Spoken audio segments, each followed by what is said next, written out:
Cord, the horn-eater woman, dug her hand into the barrel, then pulled it out, letting thick grains of lavis dribble between her fingers. This revealed the worms.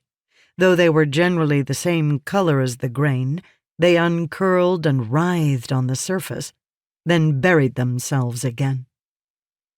"All of the barrels?" Rysn asked. "Each and every one," Kastled said, nodding for his sailors to open 2 more barrels. "I came to get supplies for food," the horn-eater woman said, in thickly accented Alethi. "and discovered they are, every one, distinct." "The grain has been cursed," Kastled muttered. "Dark soul casting, performed by evil passions during the storm." "Or," Rysn said, trying to keep a level head, "we simply bought some stock with dormant larvae hiding inside." "We checked thoroughly," Kastled said. "We always check. And look, this first barrel was left over from our original stores, taken on in Thaylen City. This other one was from an early resupply, and this one we picked up only 2 days ago.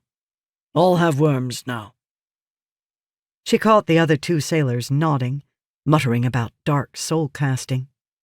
Wormy grain wasn't the worst thing. Many a sailor had eaten such during a long trip, but the sudden appearance of worms so early after restocking and infesting all their barrels? This would be seen as an omen.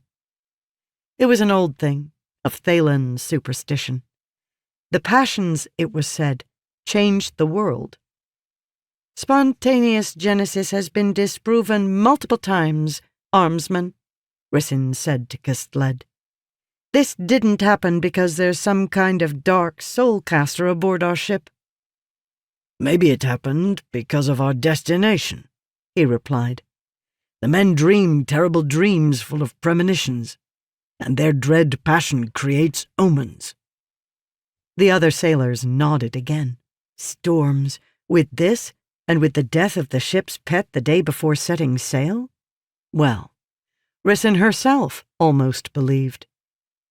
She needed to turn this attitude around quickly. "Kastled, how much of the crew knows about this?" "All of them, Rebsk," he replied, glancing toward the horn-eater woman. "My sorrows," Cord replied. "I did not know this thing was... he was bad. I asked others." "It is done," Rysn said, turning to Nickley. "To my cabin, quickly." The tattooed porter, along with his assistant, quickly carried her up from the hold to the higher decks. Yes, Rysn could imagine the convenience of a small lift, working via Fabrial. When she reached her cabin, she found the Lopen waiting for her. "Something wrong, Gansha?" "Corrupted food stores," Rysn said. Nickley held her chair while his assistant opened the door. "I need to do something about it, quickly." "I could fly to one of our outposts," the Lopen said, following into her cabin. "Lash some more grain into the air and bring it to us." "A viable suggestion," Rysn said, as Nickley set her at her desk. She immediately began digging through the notebooks in the bottom drawer. Chiri-Chiri lethargically peeked out of her box and chirped in concern. "However, I feel we need another solution." She pulled out a specific notebook, then nodded to Nickley, who bowed and withdrew with his assistant to stand outside. The Lopen remained, lounging beside the door as it clicked closed. She glanced at him. He acted so relaxed all the time. He seemed easy to underestimate. "This isn't about just our lack of food, Gansha," he guessed. "An astute observation," Rysn said, flipping through her notebook.